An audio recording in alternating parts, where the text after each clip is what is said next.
Okay, so for people that may be unfamiliar, can you introduce yourself to the Dread Central audience?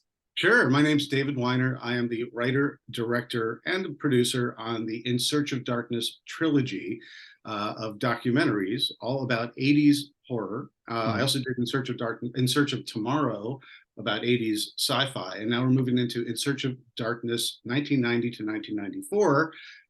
We're prepping that now. We're putting it together. We have a pre-order campaign between now and October 31st. If you go to Mhm. 90shorrordoc.com, you can find out all about it, all the things we're doing, a year-long schedule of interactive activities.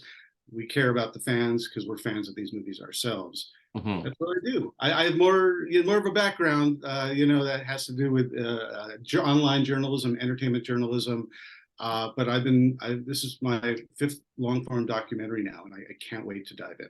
So I think a lot of our audience is familiar with this series, but for the people that have been living under a rock, In Search of Darkness, what kind of a documentary series is this?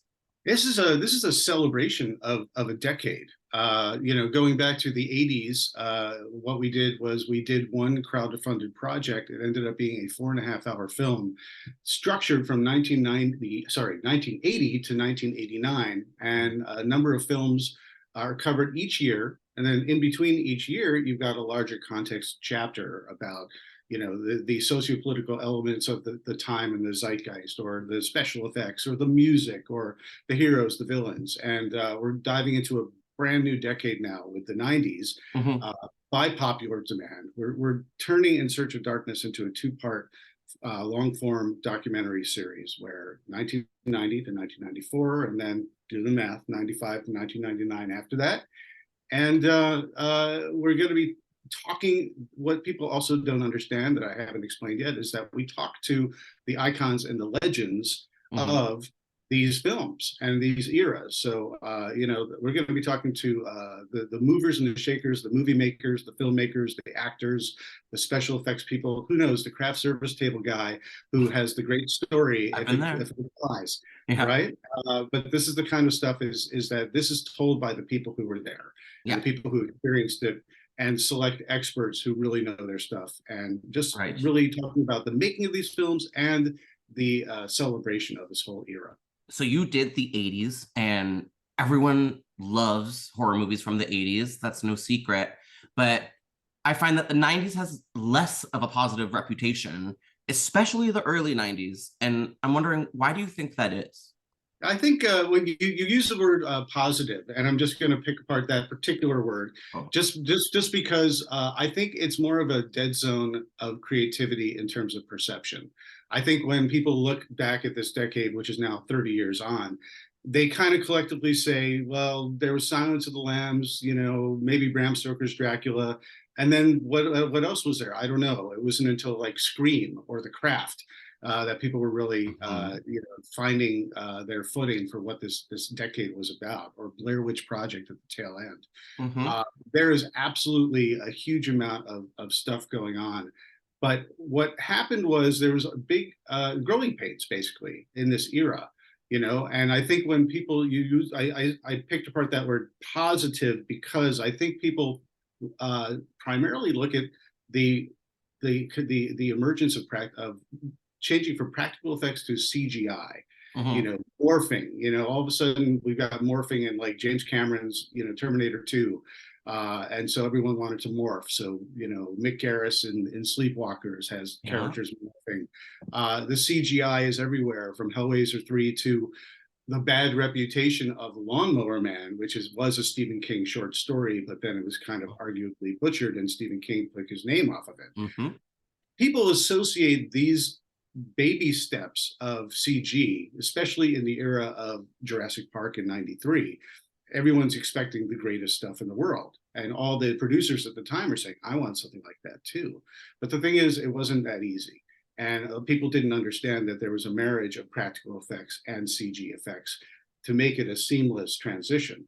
So I am here to tell people that there was so much more, whether it was straight to video, whether it was on the big screen, whether it was A-listers saying, I want to be in a monster movie. And so you got Tom Cruise in Interview with the Vampire with Brad Pitt and Antonio Banderas. Mhm. You know, you got Jack Nicholson in Wolf with Michelle Pfeiffer and James Spader. Or like I said, Bram Stoker's Dracula. And you got Keanu Reeves and Winona Ryder opposite Gary Oldman as the ultimate I vampire. mean, listen, I agree with you. I think that there's a ton of spectacular horror in the early 90s, but would you agree that there might have been a bit of an identity crisis in the genre at that time? I I concur. I believe absolutely, especially in retrospect, when people think about it, they were looking at filmmakers struggling to either carry the torch from the icons of the era with more Child's Play movies. We got more Chucky and Leatherface and Hell Pinhead and Paul Man is coming back. Jason is coming back. Freddy in 2 movies. But the thing is, Their people tail end, though, right? Like they're at the end of their popularity, right? At that time. well, yeah, there was lots of franchise fatigue, Yeah. but so for every person like say Sam Raimi, who's going strong with Army of Darkness, and then he starts to move away. He's doing Darkman, which is still very horror tinged, but Hmm. before he gets to his Spider-Man movies, he's doing like For the Love of the Game, a baseball movie. He's trying to get away. Yeah. Cronenberg was trying to get away and stretch his legs.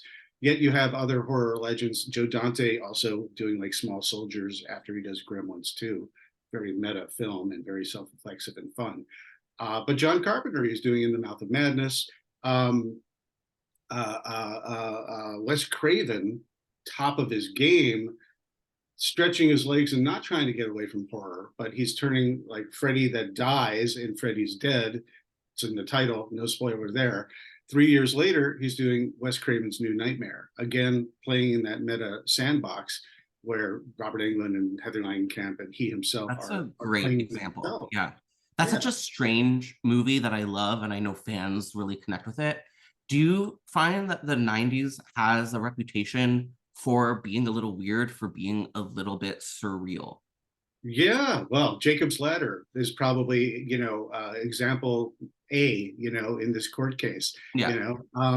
I think filmmakers were recognizing that audiences were gravitating. They were hungry for smarter and more intellectually challenging stuff. There was plenty of check your brain at the door, and you could find a huge amount of that stuff that went straight to video and on the big screen. Hmm. But everyone from Oliver Stone with Natural Born Killers. You've got, of course, Silence of the Lambs. You've got Jacob's Ladder. You've got a whole serial killer subgenre.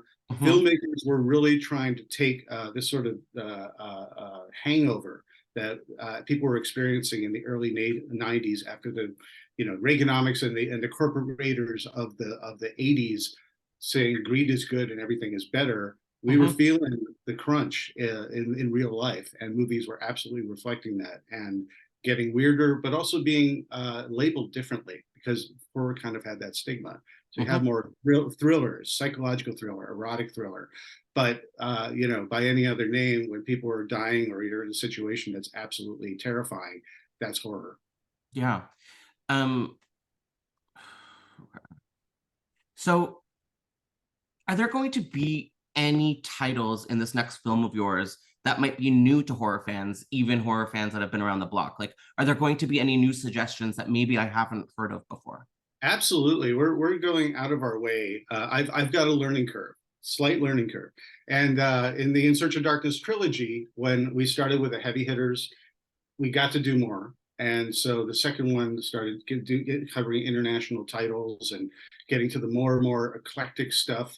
And by the time we got to the third In Search of Darkness, we really were doing the dusty bottom shelf of the video store, the sun bleached titles that only Yeah. really hardcore horror fans were discovering. The response to that was amazing. And so I think this needs to be an In Search of Darkness 1990 to 94, easy for me to say. It really has to be something that's more of a hybrid, that's like the third Hmm. one. If you look at our amazing trailer that we put together, it's a greatest hits, but it's also really eclectic stuff of stuff you've never seen before.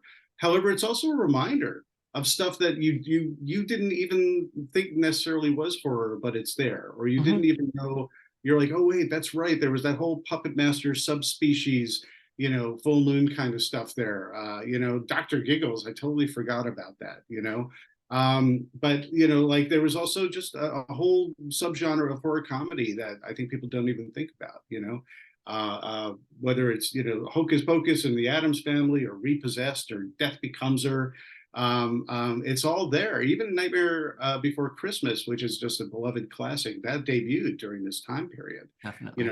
Those aren't necessarily unknown eclectic stuff, but Mm-hmm. you got the emergence of say Dead Alive, with Mm-hmm. Peter Jackson. You have Kronos, which is Guillermo del Toro. Yeah, They're you've entering got the Tim scene. Burton starting his whole career. Yeah, yeah, yeah. So there's here's the thing. There we're here to remind you with this film that there is so much more that you either didn't know or don't remember, or when you look back and you say, well, not much positive going on. There was a tremendous amount of material. Sorry, I keep on No, harping on it. Not it's the funny. choice, it's the concept. Okay. Yeah. And the thing is, there is so much more. It's an absolute wealth of material. Hmm. Even the Stephen King stuff, in addition to, like, say, Misery or Needful Things, so much was going on television, and miniseries like Hmm. miniseries like The Stand, The Tom and Mac. Langoliers had Yeah, that growing pain with CGI for there sure, you go, and that's a prime example. It but I may love have it. been it may have been a good story, but you just Right. remember, like, Pac-Man CGI, Yeah. creatures on a wing. But my point is that we're also going to be doing television as well. We're going to be cherry picking some good stuff, and TV really wanted to be part of this whole horror experience. And there's a whole generation that grew up in the '90s watching Tales from the Crypt, or Eerie, Indiana, or Are You Afraid of the Dark? Or The X-Files, or Twin Peaks, and all this stuff was horror tinged or just flat out horror, and it was just a whole other outlet that you could just experience and grow from just on the small screen itself. What are some unique titles that maybe would fly under the radar that you're going to feature in this next film? Can you like give us a hint of anything to Well, come? I don't like to reveal anything because I don't want to commit to what is finally going to be there. But Got it. I mentioned Kronos. Um, there's, like, films that I really love that I think are really under the radar, like a movie like Delicatessen, a French film like Delicatessen. Absolute sense of humor, but it's the sort of post-apocalyptic future where Beautiful. everyone in this apartment complex, how are they fed? They're always fed by the new tenant that comes in and doesn't last very long.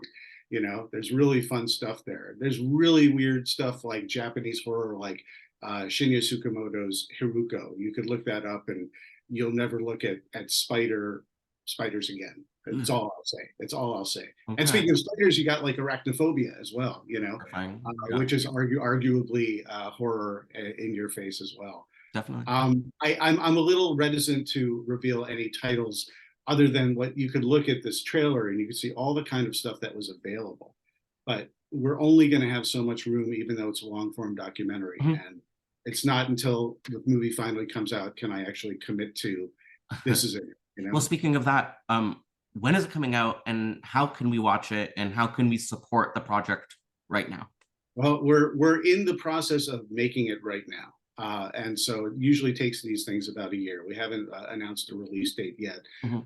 Problem is, currently, as we speak, Writers Guild just had an agreement, but the Screen Actors Guild is still Yeah. striking. And we don't know how long that's going to be. And that's going to affect our production because anyone that we sit down with are not allowed to, it's struck work if they're talking about either contemporary projects or stuff from 30 years ago. Uh, Mhm. and so we're in absolute solidarity with the striking actors right now. The writers, they got their agreement, but the actors are still picketing. So that being said, we love to shout from the rooftops as soon as we know and can announce everybody collectively. Would we say But you go to 90, 2024 feels safe? yeah. Well, this we're aiming for a year from now to deliver this thing. I Great. mean, that's it. But I just don't hold me to it because real Okay. world factors, But every movie that we've made, we announce we campaign, do a pre-order campaign in October, and we deliver it the following October, and that's the goal this time around. So everyone has to go to 90shorrordoc.com, and you Mhm. can find out all the cool things to pre-order. There are different tiers. You get all sorts of cool swag. If you missed the In Search of Darkness 80s trilogy, and you went to Shudder and you couldn't find part one, you only found part two and part three, physical media is the thing to have on your shelf. And so if you want to order that trilogy, we're repackaging it into a single disc package with all three discs. And that we're going to turn around right away, and people will have that buyer before Christmas. The rest is a year-long interactive celebration of 90s horror with watch parties, Q&As with us, Q&As with select icons of the era who are either in the movie or were in 90s horror. I can't wait to get going with this, and I can't wait for people to check out this trailer and find out what is going on with 90s horror. Awesome. Well, thank you for chatting with us today. We're psyched for the new project, and we love the first series. Thanks so much, Josh. I always appreciate your enthusiasm